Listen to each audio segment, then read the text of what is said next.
Hello friends, आप सभी का क्लब आईएएस एस्पिरेंट चैनल पर स्वागत है। अगर आप सभी डेली टॉप 50 क्वेश्चंस प्रैक्टिस करना चाहते हैं तो आप मेरे साथ हमारे YouTube channel club IAS aspirant पर डेली दोपहर 12 बजे लाइव सेशन में जुड़ सकते हैं। आज हम भारतीय न्यायपालिका से रिलेटेड बहुत ही इंपॉर्टेंट क्वेश्चंस को देखेंगे जो प्रीवियस ईयर में पूछे गए हैं और आने वाले एग्जाम में पूछे जाने के चांसेस हैं। दोस्तों, हमारा नया अचीवर बैच लॉन्च हो चुका है जिसकी फी है 99 रुपीज़ प्रति माह। यहाँ मैपिंग टास्क, हर संडे टेस्ट और डेली असाइनमेंट दिए जाते हैं। दोस्तों, जल्द से जल्द इस कोर्स को परचेज कर लीजिए। चलिए अब हम अपने क्वेश्चंस पर आते हैं। भारत में लोकपाल एवं लोकायुक्त की स्थापना को सुझाव दिया था। ऑप्शन ए सरकारिया आयोग ने, ऑप्शन बी प्रशासनिक सुधार आयोग ने, ऑप्शन सी विधि आयोग ने, ऑप्शन डी ठक्कर आयोग ने। तो दोस्तों, इस प्रश्न का सही उत्तर है ऑप्शन बी यानी कि प्रशासनिक सुधार आयोग ने।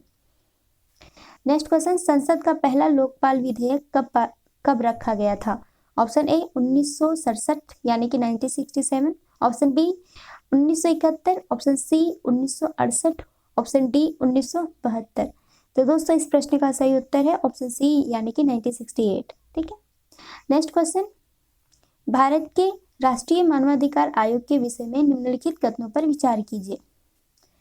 पहला कथन है, इसका अध्यक्ष अनिवार्य रूप से भारत का सेवानिवृत्त मुख्य न्यायमूर्ति होना चाहिए। दूसरा, इसकी प्रत्येक राज्य में राज्य मानवाधिकार आयोग के नाम से संस्थाएं हैं। तीसरा, इसकी शक्तियां केवल सिफारिशी प्रकृति की हैं। चौथा, आयोग के एक सदस्य के रूप में एक महिला को नियुक्त करना आज्ञापरक है।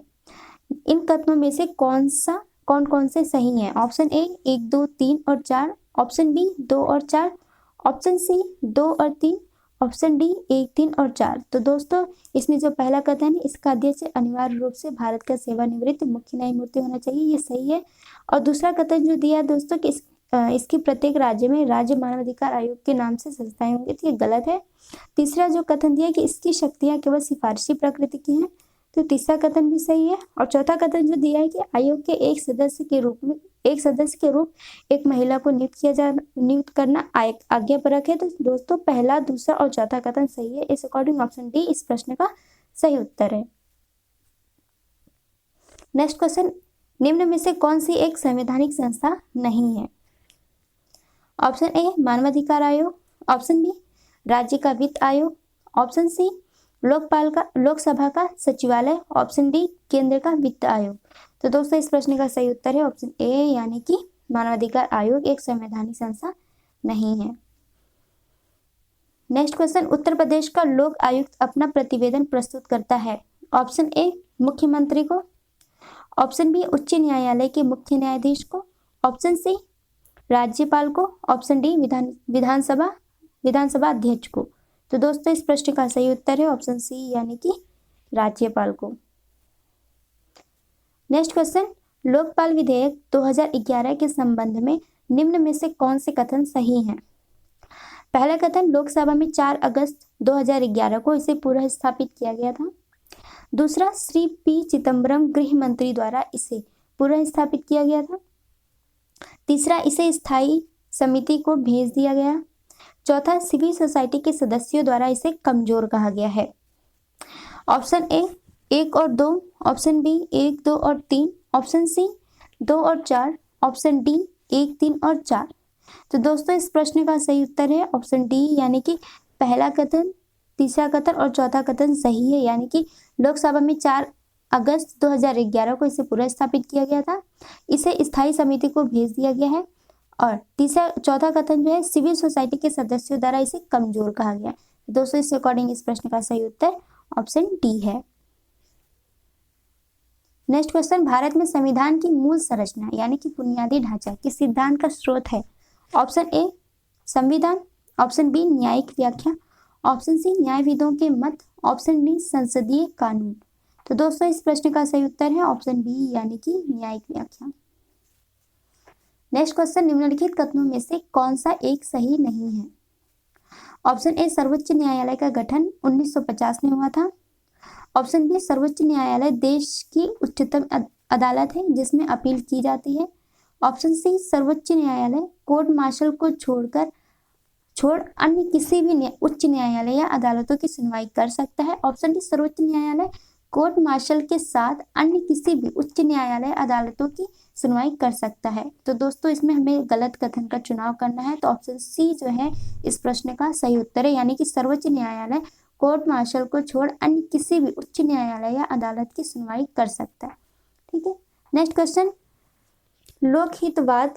लोकहितवाद की संकल्पना का उद्गम देश है। Option A Australia, option B Bharat, option C USA, option D UK. तो दोस्तों इस प्रश्न का सही उत्तर है ऑप्शन सी यानी कि यूएसए।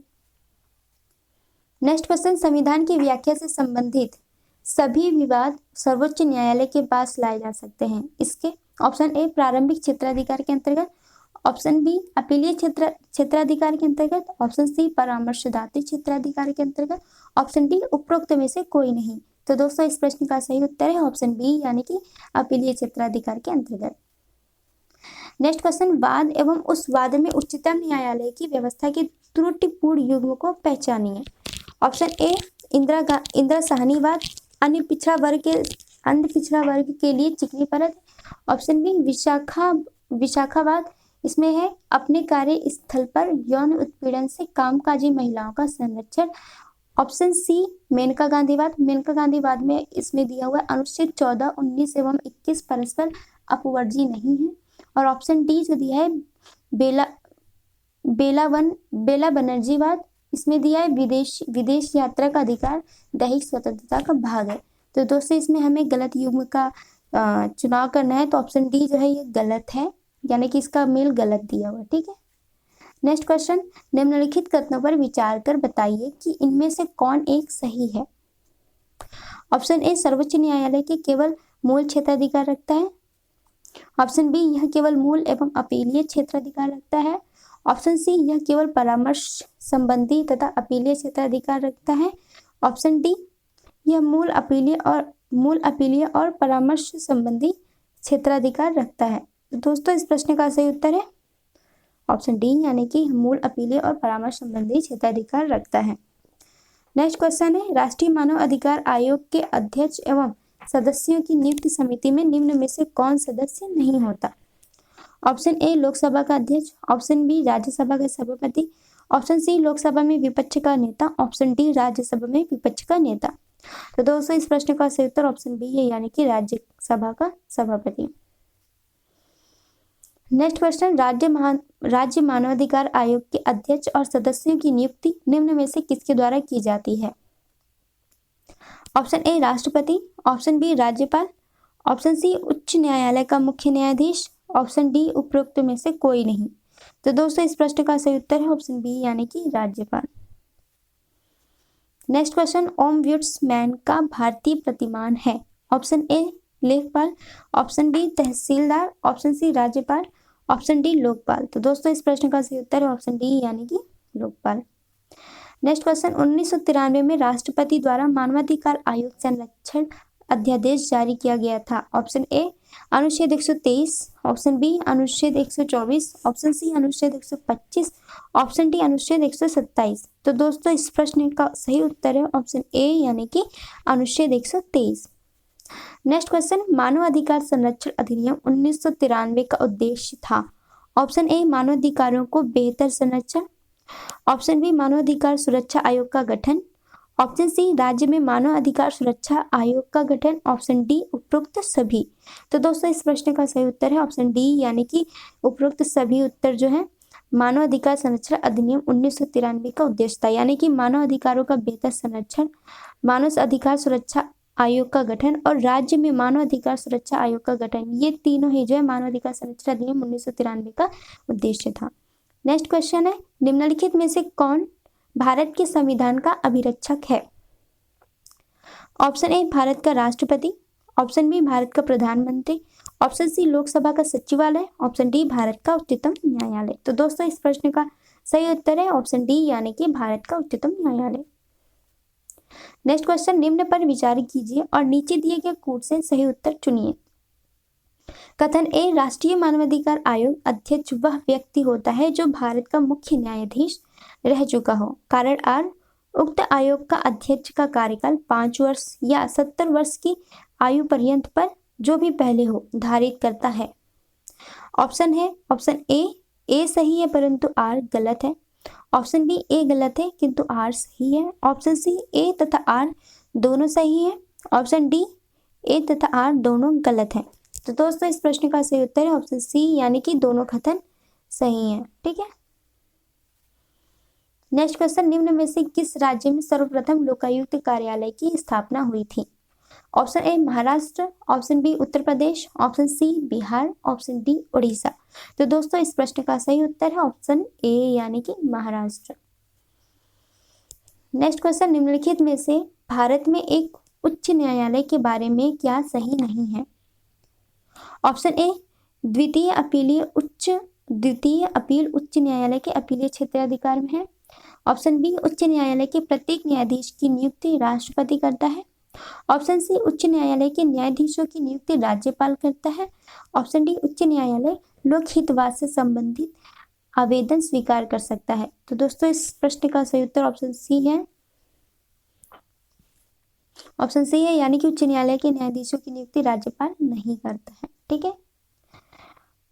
नेक्स्ट क्वेश्चन, हाल में नियुक्त सुप्रीम कोर्ट के निम्नलिखित न्यायाधीशों में से कौन इससे पहले किसी उच्च न्यायालय का न्यायाधीश नहीं था?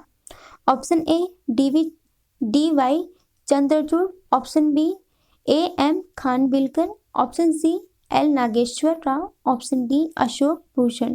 तो दोस्तों इस प्रश्न का सही उत्तर ऑप्शन सी है यानी कि L Nageswara Rao. Next question, Bharat के उच्चतम न्यायालय के न्यायाधीशों की वर्तमान स्वीकृत संख्या है? Option A 20, option B 25, option C 30, option D 31। तो दोस्तों इस प्रश्न का सही उत्तर ऑप्शन डी है यानी कि 31। नेक्स्ट क्वेश्चन, उच्चतम न्यायालय ने निम्नलिखित में से किस मामले में पाया कि केंद्रीय अन्वेषण शाखा एक पिंजराबंद तोता है? ऑप्शन ए रेलवे बोर्ड रिश्वत मामले में, ऑप्शन बी विनीत नारायणी बनाम भारत संघ, ऑप्शन सी 2G स्पेक्ट्रम घोटालावाद में, ऑप्शन डी कोयला आवंटन घोटालावाद में। तो दोस्तों इस प्रश्न का सही उत्तर है ऑप्शन डी यानी कि कोयला आवंटन घोटालावाद। नेक्स्ट क्वेश्चन, भारतीय संविधान के किस अनुच्छेद के अंतर्गत भारत के नियंत्रक एवं महालेखा परीक्षक की नियुक्ति होती है? ऑप्शन ए अनुच्छेद 146, ऑप्शन बी अनुच्छेद 147, ऑप्शन सी अनुच्छेद 148, ऑप्शन डी अनुच्छेद 149। तो दोस्तों इस प्रश्न का सही उत्तर है ऑप्शन सी यानी कि अनुच्छेद 148। नेक्स्ट क्वेश्चन, भारत में केंद्रीय सतर्कता आयोग की स्थापना निम्नलिखित में से किसकी सिफारिश पर की गई थी? ऑप्शन ए भारत का प्रशासनिक सुधार आयोग, ऑप्शन बी गोरवाला समिति, ऑप्शन सी कृपलानी समिति, ऑप्शन डी संथानम समिति। तो दोस्तों इस प्रश्न का सही उत्तर है ऑप्शन डी यानी कि संथानम समिति। नेक्स्ट क्वेश्चन, अंडमान व निकोबार द्वीप पर निम्नलिखित उच्च न्यायालयों में से किस एक का क्षेत्राधिकार है? Option A Andhra Pradesh, option B Calcutta, option C Madras, option D Orissa. तो दोस्तों इस प्रश्न का सही उत्तर है ऑप्शन बी यानी कि कोलकाता। नेक्स्ट क्वेश्चन, भारत के संविधान के किस अनुच्छेद द्वारा राष्ट्रपति को उच्च न्यायालय का कार्यकारी मुख्य न्यायाधीश नियुक्त करने की शक्ति दी गई है? ऑप्शन ए अनुच्छेद 223, ऑप्शन बी अनुच्छेद 224, ऑप्शन सी अनुच्छेद 224 ए, ऑप्शन डी अनुच्छेद 225। तो दोस्तों इस प्रश्न का सही उत्तर है ऑप्शन ए यानी कि अनुच्छेद 223। नेक्स्ट क्वेश्चन, भारत के सर्वोच्च न्यायालय का परामर्शदात्री अधिकार से प्रयुक्त होता है कि वह ऑप्शन ए सार्वजनिक महत्व के कानूनी या तथ्यात्मक मामलों में राष्ट्रपति को परामर्श दे सकता है, ऑप्शन बी सभी संवैधानिक मामलों में भारत सरकार को परामर्श दे सकता है, ऑप्शन सी विधिक मामलों में प्रधानमंत्री को परामर्श दे सकता है, ऑप्शन डी उपरोक्त सभी व्यक्तियों को परामर्श दे सकता है। तो दोस्तों इस प्रश्न का सही उत्तर है ऑप्शन ए यानी कि सार्वजनिक महत्व के कानूनी या तथ्यात्मक मामलों में राष्ट्रपति को परामर्श दे सकता है। नेक्स्ट क्वेश्चन, भारत में न्यायिक पुनरीक्षण का अर्थ है? ऑप्शन ए विधियों और कार्यपालिका आदेशों की संवैधानिकता के विषय में प्रख्यापन करने का न्यायपालिका का अधिकार, ऑप्शन बी विधानमंडलों द्वारा निर्मित विधियों के प्रज्ञान को प्रश्नगत करने का न्यायपालिका का अधिकार, ऑप्शन सी न्यायपालिका का सभी विधायी अधिनियमों के राष्ट्रपति द्वारा उन पर सहमति प्रदान किए जाने के पूर्व पुनरीक्षण का अधिकार, ऑप्शन डी न्यायपालिका का समान या भिन्न वादों में पूर्व में दिए गए स्वयं के निर्णयों के पुनरीक्षण का अधिकार। तो दोस्तों इस प्रश्न का सही उत्तर है ऑप्शन ए यानी कि विधियों और कार्यपालिका आदेशों की संवैधानिकता के विषय में प्रख्यापन करने का न्यायपालिका का अधिकार। नेक्स्ट क्वेश्चन, भारतीय न्यायिक व्यवस्था में जब जनहित याचिका को शामिल किया गया उस समय भारत के मुख्य न्यायाधीश कौन थे? Option A M Hidayatullah, option B A M Ahmadi, option C P N Bhagwati, option D Y B Chandrachud. तो दोस्तों इस प्रश्न का सही उत्तर ऑप्शन डी यानी कि Y B Chandrachud. Next question, सर्वोच्च न्यायालय का न्यायाधीश अपने पद से त्याग पत्र किसको लिखकर दे सकता है? ऑप्शन ए राष्ट्रपति, ऑप्शन बी प्रधानमंत्री, ऑप्शन सी विधि मंत्री, ऑप्शन डी भारत की महान्यायवादी। तो दोस्तों इस प्रश्न का सही उत्तर है ऑप्शन ए यानी कि राष्ट्रपति। नेक्स्ट क्वेश्चन, भारत में न्यायिक पुनरावलोकन की शक्ति का प्रयोग किसके द्वारा किया जाता है? ऑप्शन ए केवल सर्वोच्च न्यायालय के द्वारा, ऑप्शन बी सर्वोच्च न्यायालय तथा उच्च न्यायालय द्वारा, ऑप्शन सी समस्त न्यायालयों द्वारा, ऑप्शन डी उपरोक्त में से कोई नहीं। तो दोस्तों इस प्रश्न का सही उत्तर है ऑप्शन बी यानी कि सर्वोच्च न्यायालय और उच्च न्यायालय दोनों द्वारा न्यायिक पुनरावलोकन की शक्ति का प्रयोग किया जाता है। नेक्स्ट क्वेश्चन, जनहित याचिका की अवधारणा की शुरुआत किस देश में हुई? Option A Canada, option B संयुक्त राज्य America, option C United Kingdom, option D Australia. तो दोस्तों इस प्रश्न का सही उत्तर है ऑप्शन डी यानी कि संयुक्त राज्य अमेरिका। नेक्स्ट क्वेश्चन, भारत के सर्वोच्च न्यायालय की शक्तियों के विषय में निम्नलिखित में से कौन सा कथन सही नहीं है? ऑप्शन ए इसके पास जनता के मूल अधिकारों की रक्षा के लिए आदेश जारी करने की अनन्य शक्ति है, ऑप्शन बी वह अंतर शासकीय विवादों में मूल एवं अनन्य क्षेत्राधिकार रखता है, ऑप्शन सी यह भारत के राष्ट्रपति द्वारा कानून के प्रश्न या किसी तथ्य को निर्दिष्ट किए जाने पर सलाहकार अधिकारिता रखता है, ऑप्शन डी इसके पास अपने ही निर्णय या आदेश पर पुनः विचार करने की शक्ति है। तो दोस्तों इस प्रश्न का सही उत्तर है ऑप्शन बी यानी कि वह अंतर शासकीय विवादों में मूल एवं अनन्य क्षेत्राधिकार रखता है। तो दोस्तों ये कथन सही नहीं है यानी कि गलत कथन है और हमें गलत कथन का चुनाव करना था, तो इस अकॉर्डिंग इस प्रश्न का सही उत्तर ऑप्शन बी है। नेक्स्ट क्वेश्चन, नीचे दो कथन दिए गए हैं। अभिकथन ए भारत में न्यायिक पुनरीक्षण का क्षेत्र सीमित है, और अब कथन आर भारतीय संविधान में कुछ उधार की वस्तुएं हैं। सही उत्तर का चयन कीजिए। ऑप्शन ए और आर दोनों सत्य है और आर ए का सही स्पष्टीकरण है, ऑप्शन बी ए और आर दोनों सत्य है लेकिन आर ए का सही स्पष्टीकरण नहीं है, ऑप्शन सी ए सही है किंतु आर गलत है, ऑप्शन डी ए गलत है किंतु आर सही है। तो दोस्तों इस प्रश्न का सही उत्तर है ऑप्शन बी यानी कि दोनों कथन सही है बट कथन आर जो है ए का सही स्पष्टीकरण नहीं है। नेक्स्ट क्वेश्चन, निम्नलिखित कथनों पर विचार कीजिए। पहला कथन, भारत के संविधान के 44वें संशोधन द्वारा लाए गए एक अनुच्छेद ने भारत के निर्वाचन को न्यायिक पुनरावलोकन के परे कर दिया। दूसरा कथन, भारत के संविधान के 99वें संशोधन को भारत के उच्चतम न्यायालय ने अभिखंडित कर दिया क्योंकि यह न्यायपालिका की स्वतंत्रता का अतिक्रमण करता था। उपरोक्त कथनों में से कौन सा सही है? ऑप्शन ए केवल एक, ऑप्शन बी केवल दो, ऑप्शन सी एक और दो दोनों, ऑप्शन डी न तो एक और न ही दो। तो दोस्तों इस प्रश्न का सही उत्तर है ऑप्शन बी यानी कि केवल दूसरा कथन ही सही है, पहला कथन गलत है। नेक्स्ट क्वेश्चन, नीचे दो कथन दिए गए हैं जिनमें एक को कथन ए और दूसरे को कथन कारण आर कहा गया। कथन ए दिया है, इसमें केंद्रीय कानूनों का संवैधानिक वैधता के संबंध में भारत के सर्वोच्च न्यायालय की अनन्य अधिकारिता है। कारण आर, सर्वोच्च न्यायालय भारतीय संविधान का संरक्षक है। नीचे दिए गए कूटों से सही उत्तर चुनिए। ऑप्शन ए दिया है ए और आर दोनों सही हैं तथा आर एक का सही स्पष्टीकरण है, और ऑप्शन बी दिया है ए तथा आर दोनों सही हैं किंतु आर ए की सही व्याख्या नहीं है, और सी जो है ए सही है किंतु आर गलत है, ऑप्शन डी जो दिया है ए गलत है किंतु आर सही है। तो दोस्तों जो इसमें पहला कथन दिया है कथन ए कि केंद्रीय कानूनों का संवैधानिक वैधता के संबंध में भारत के सर्वोच्च न्यायालय की अनन्य अधिकारिता है, तो दोस्तों ये गलत है। और जो कारण आर दिया है कि सर्वोच्च न्यायालय भारतीय संविधान का संरक्षक है, तो कारण आर सही है। इस अकॉर्डिंग ऑप्शन डी इस प्रश्न का सही उत्तर है यानी कि ए गलत है किंतु आर सही है। नेक्स्ट क्वेश्चन, निम्नलिखित कथनों पर विचार कीजिए।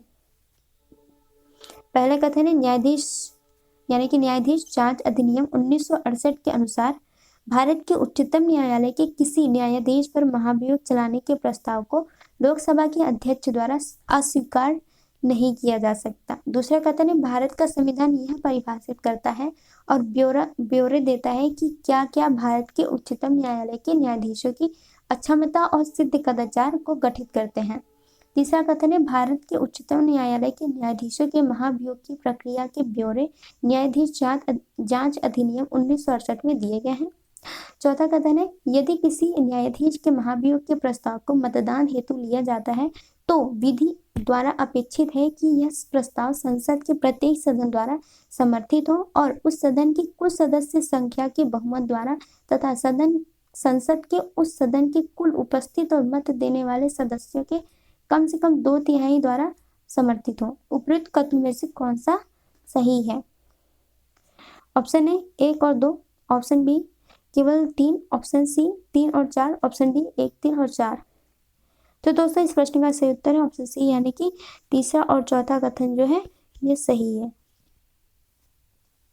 नेक्स्ट क्वेश्चन, भारत के संविधान के संदर्भ में निम्नलिखित कथनों पर विचार कीजिए।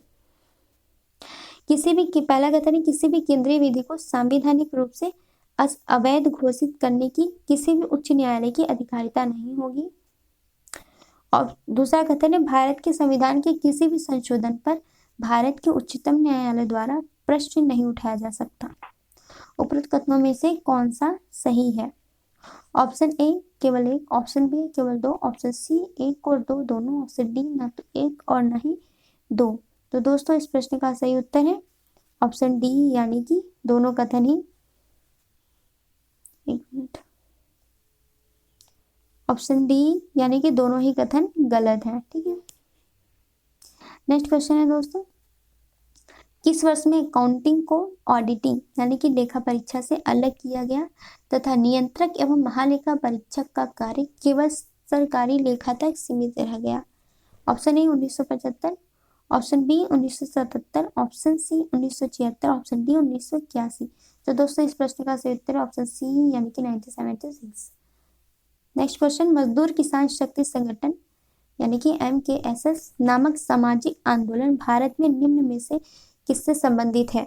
ऑप्शन ए RTE अधिनियम यानी कि राइट टू एजुकेशन अधिनियम, option B RTI right to information अधिनियम, option C MNREGA, option D राष्ट्रीय स्वास्थ्य मिशन। तो दोस्तों इस प्रश्न का सही उत्तर है ऑप्शन बी यानी कि right to information act. Next question, निम्न में से कौन से पदाधिकारियों को हटाने में संसद की कोई भूमिका नहीं होती है?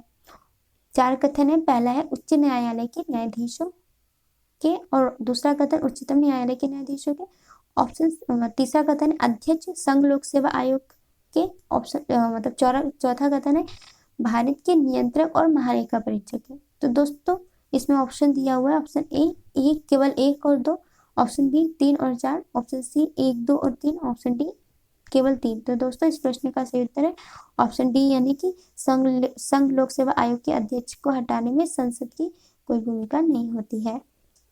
दोस्तों हमारे ये वीडियो इस सेशन का लास्ट क्वेश्चन था, अब ये खत्म हुआ। दोस्तों एक बता देते एक नया इन्फॉर्मेशन, हमारा अचीवर बैच लॉन्च हो चुका है जिसकी फी है 99 रुपीज़ प्रति माह, और इसकी क्लास हमारे ऐप पर ही चलती है। अगर आप हमारे ऐप को इंस्टॉल करना चाहते हैं तो गूगल प्ले स्टोर पे जाके क्लब IAS एस्पिरेंट ऐप को इंस्टॉल कर सकते हैं। यहाँ डेली शाम 7 से 9 बजे तक लाइव क्लास चलती है, और इस समय ज्योग्राफी की क्लास चल रही है जो बहुत ही इंपॉर्टेंट है। अगर आप सभी क्लास को ज्वाइन करना चाहते हैं तो आप जल्द से जल्द ज्वाइन कर लें। यहाँ पे असाइनमेंट, मैपिंग टास्क और हर संडे टेस्ट हुआ करता है। आपके लिए बहुत ही प्रॉफिट रहेगा, मतलब बेनिफिट रहेगा, तो आप जल्दी से जल्दी ज्वाइन कर लीजिए। और देखिए हमारे ये गूगल प्ले स्टोर पे आप ऐप को जल्द से जल्द जाके इंस्टॉल कर लीजिए। ठीक है दोस्तों, अगर आप सभी को हमारा वीडियो अच्छा लगा तो इसे ज़्यादा से ज़्यादा लाइक करें, शेयर करें, सब्सक्राइब करें। Thank you.